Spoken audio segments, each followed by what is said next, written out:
Hi guys, so ngayon, nandawan ako nagkakapiling sa akin. So, si Shubi pa rin nagkakapiling sa akin. So, siya ang sasalita sa reading niya sa tawag dun,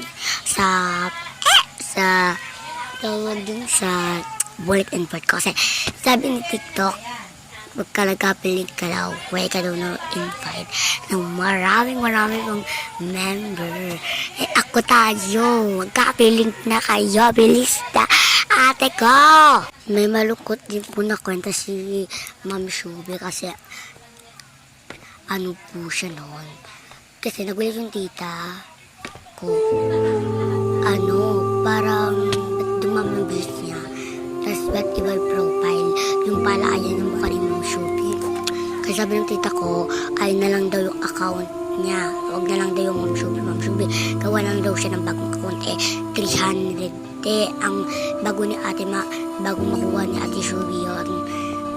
200 yun. Parang mga higit magtutuhan pa lang yata or 202. Pero nadagdagan po ng 31. Sabi niya, ate paad po. Marami po talaga po ako tawag dun. Kasi po pinagbabash po si ate Shubi nyo.